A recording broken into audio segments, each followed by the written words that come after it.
Que vous soyez consultant, développeur, architecte ou en charge de l'administration et de l'exploitation d'une plateforme ESB TIBCO, vous devez maîtriser le fonctionnement d'un domaine TIBCO. Cette notion, à apparence abstraite, n'est pas toujours bien comprise par tous. Quoi de mieux que de toucher du doigt en créant un domaine pour mieux comprendre ce concept.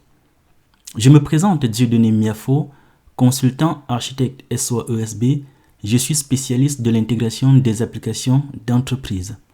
Aujourd'hui, je fais ce tutoriel pour vous montrer comment créer un domaine d'administration TIBCO BusinessWorks 5. Ce tutoriel est aussi l'occasion de vous présenter l'un des outils les plus utilisés sur BusinessWorks 5, j'ai nommé Domain Utility.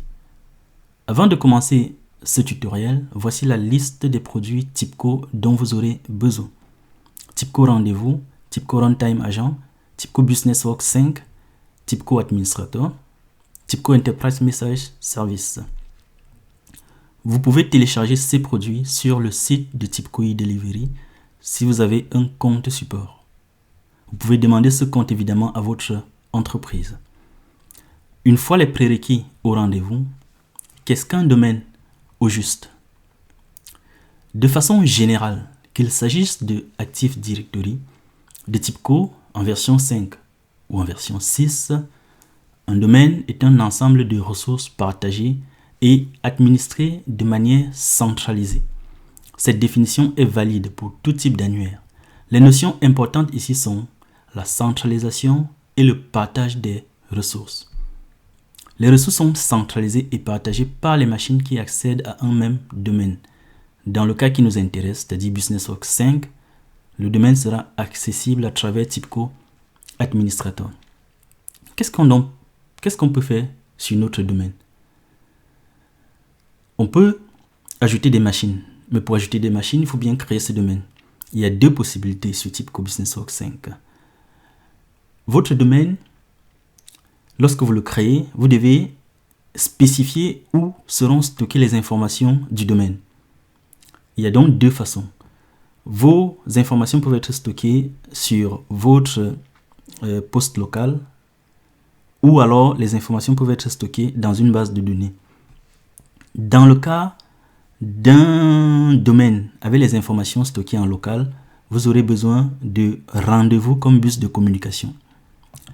Dans le cas où les informations sont stockées dans une base de données, vous aurez besoin de TIBCO Enterprise Message Service, donc l'EMS.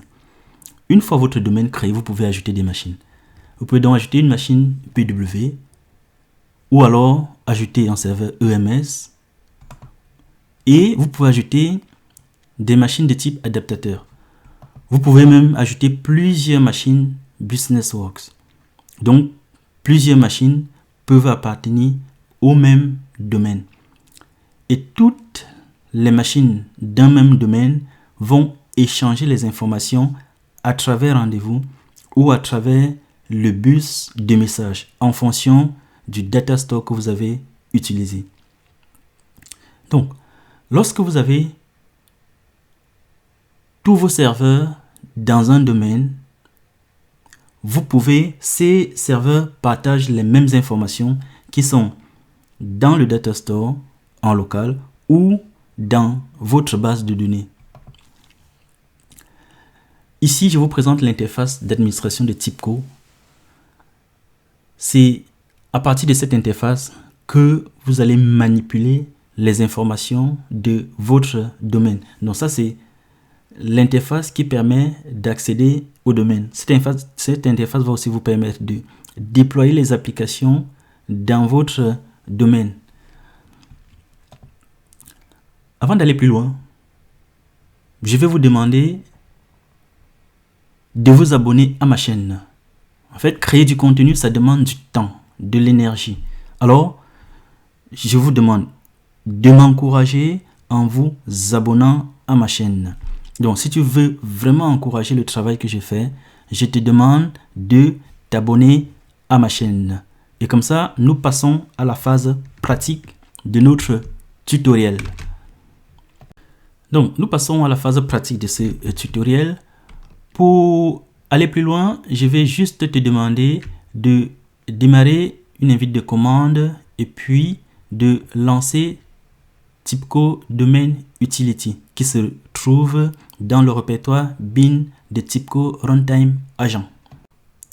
Donc, il faut accéder au répertoire d'installation de TIBCO Runtime Agent et puis aller dans le répertoire bin et lancer Domain Utility. Vous pouvez démarrer Domain Utility aussi directement depuis votre répertoire réseau. Une fois que vous avez cette fenêtre, plusieurs options vous sont proposées.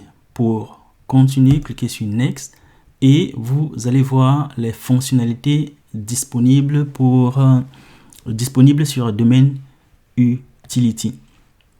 Donc, ce qui nous intéresse, c'est la création d'un domaine. Il faut juste cliquer sur Domaine, Configuration, puis sur Create a New Administration Domain. Cliquez sur Next. Vous allez donner le nom du domaine. Moi, je mets DMI. Je mets DMI2 qui sera le nom de mon domaine. Regardez bien où les informations du domaine seront stockées. TIBCO vous propose deux solutions. Soit les informations du domaine sont stockées dans une base de données, soit sur un fichier local. En fonction du type de stockage que vous sélectionnez, vous allez pouvoir configurer le bus de transport. Comme transport, il y a TIBCO Rendez-vous et TIBCO EMS. Vous vous rappelez, je vous ai dit, TIBCO Rendez-vous, c'était pour stocker les informations du domaine en local. Et TIBCO EMS, c'est pour stocker, c'est lorsqu'on veut stocker les informations dans une base de données. Si vous sélectionnez TIBCO EMS, vous allez pouvoir renseigner les informations sur l'instance de votre serveur EMS en cours d'exécution. C'est ce que nous allons faire. Donc, dans mon cas, c'est TCP localhost sur le port 112.26 et admin domaine et je mets le mot de passe. Il faut bien tester votre connexion et être sûr que tout va bien. Lorsque vous testez votre connexion, vous devez avoir un succès avant de continuer. Donc, vous cliquez sur OK. Les autres paramètres, vous pouvez les laisser. Vous pouvez laisser les valeurs par défaut. Cliquez sur Next et vous attendez. Donc, TIBCO vous demande sur quel port vous voulez, avec quel port vous voulez accéder à votre domaine. 8080, vous pouvez laisser les valeurs par défaut. 800100, c'est le port d'arrêt du domaine. Si votre port 8080 est occupé, je vous conseille de mettre un autre port. Dans mon cas, le port 8080 est sûrement occupé. Je vais mettre un autre port. Je mets 38080 pour le domaine et 38005 pour l'arrêt du domaine. Assurez-vous que le port que vous sélectionnez soit bien dans le range et qu'il ne soit pas occupé. Vous cliquez sur Next.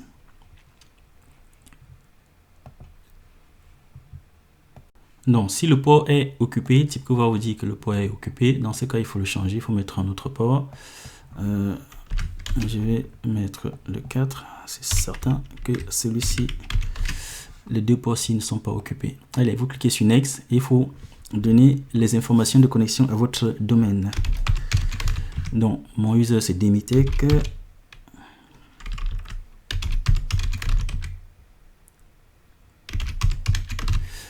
Vous donnez un user et un mot de passe et puis, bon, ce champ, vous pouvez le laisser par défaut. Cliquez sur Next. Et en ce moment, vous devez sélectionner de configurer une base de données. Puisque nous avons dit que le bus de communication, c'était l'EMS, il faut sélectionner une base de données. Dans mon cas, j'ai une base de données PostgreSQL.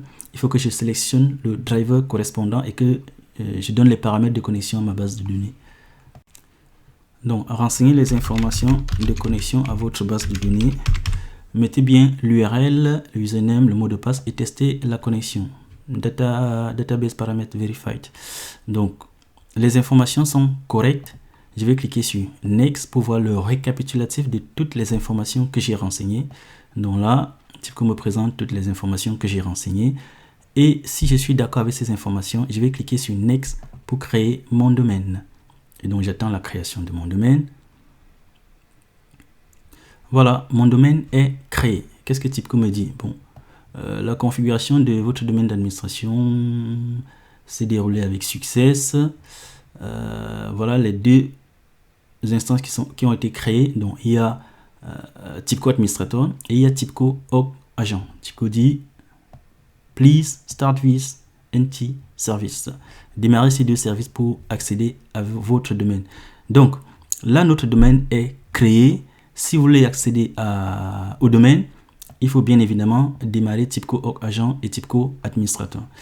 Pour démarrer ces deux composants, si vous êtes sur Windows, comme c'est le cas de ce tutoriel, allez sur les services Windows et démarrez les deux composants. Donc maintenant, je clique sur Exit pour sortir de Domain Utility.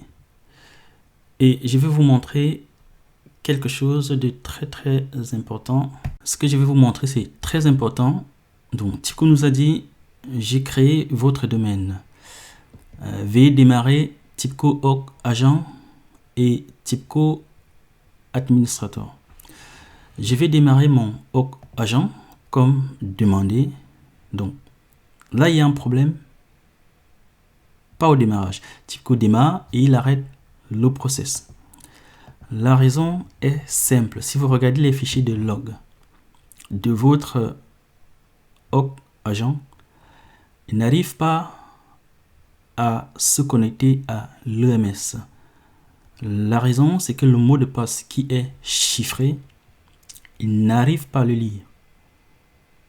Donc, je ne sais pas expliquer pourquoi, mais si vous changez juste le mot de passe dans le fichier de configuration de votre Org Agent, vous allez pouvoir démarrer correctement votre Org Agent. Je vais vous montrer.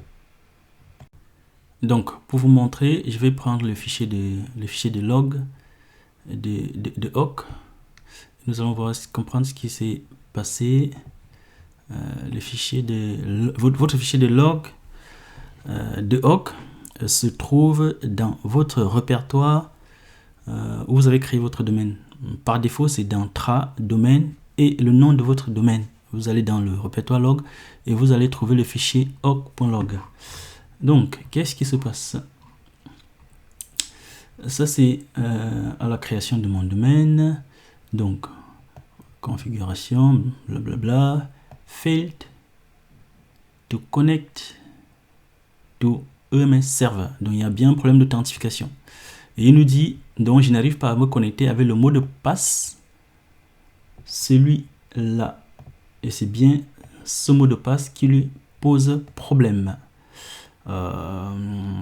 Donc, ce que je pense, c'est que la méthode de chiffrement qui est utilisée pour créer le mot de passe n'est pas la méthode de déchiffrement ne correspond pas. Et donc, lorsqu'il déchiffre le mot de passe, il n'arrive pas à l'interpréter correctement et il y a un problème.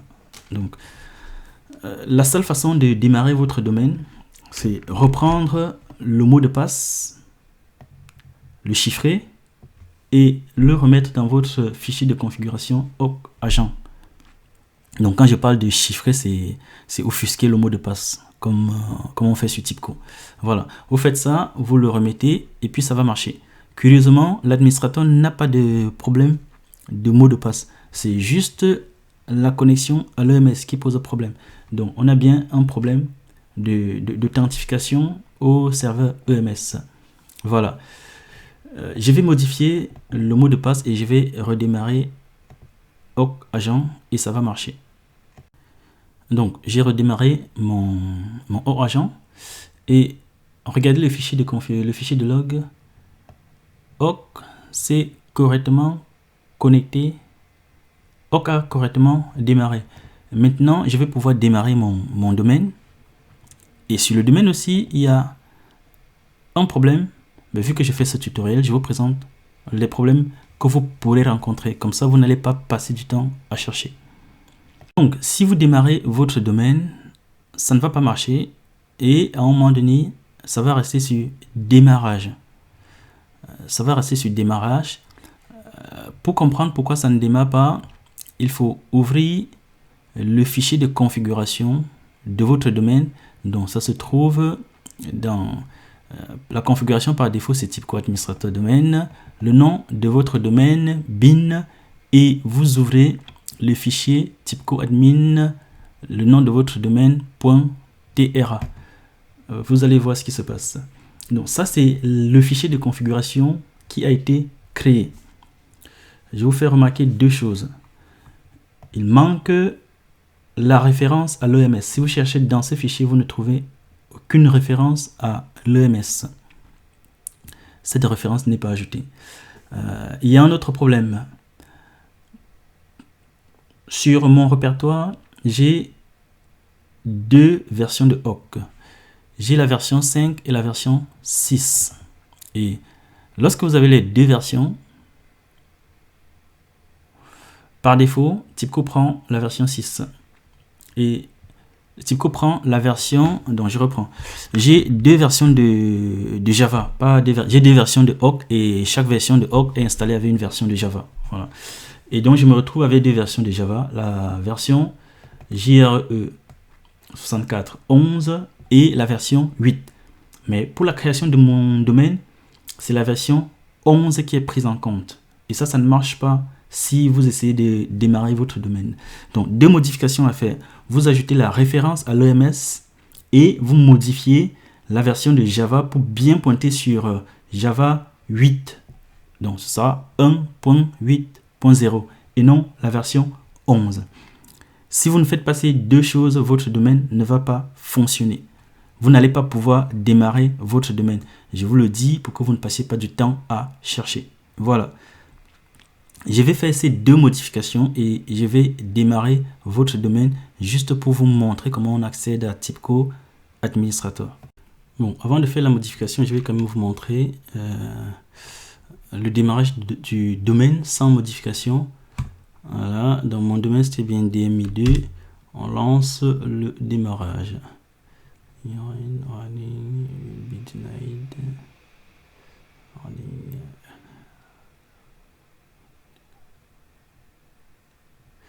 Donc, il tente de démarrer le domaine.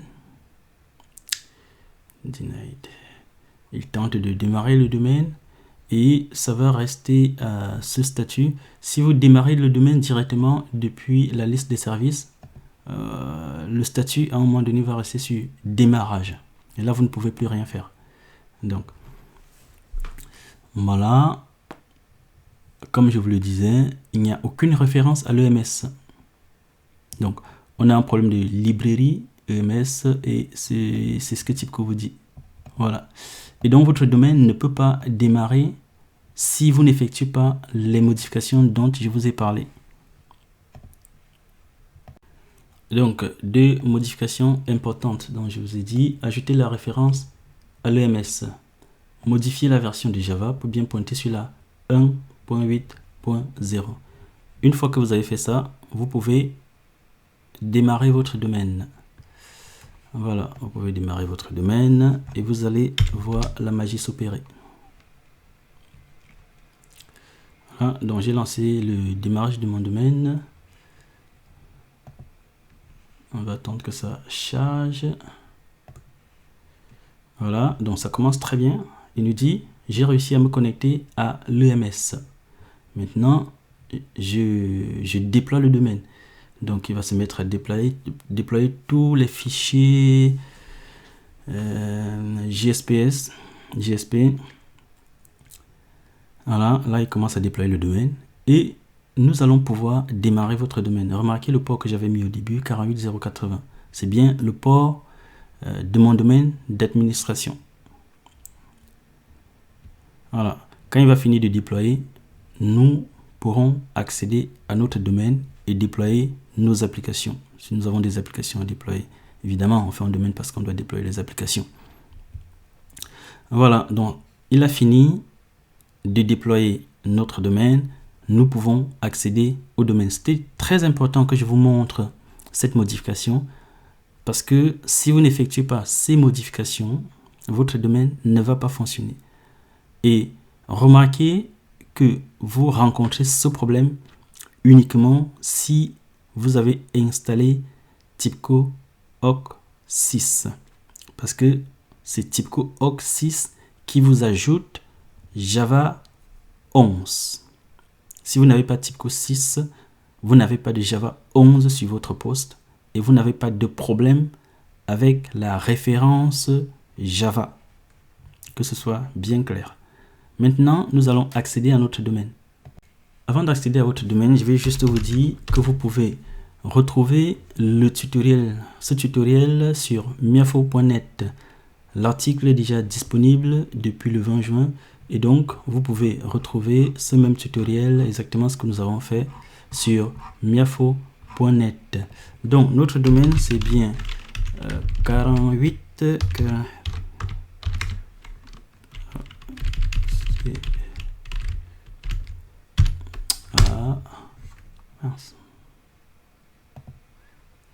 Notre domaine c'était bien le 48. Donc notre domaine c'était bien localhost 80 et j'avais mis un 4. Voilà. Et notre domaine c'est le DMI 2. Donc voilà pourquoi le 38080 était occupé, parce qu'il y avait déjà un domaine. Tac, vous cliquez et vous renseignez les informations de votre domaine et vous pouvez accéder à votre domaine. Voilà. C'est la fin de ce tutoriel. Si tu ne t'es pas encore abonné à ma page, je t'invite à t'abonner à ma chaîne. Et je t'invite aussi à activer les notifications pour être toujours informé lorsqu'un nouveau tutoriel, une nouvelle vidéo est disponible. Je te remercie de m'avoir suivi jusqu'à la fin. Je te dis à bientôt. Arrivederci.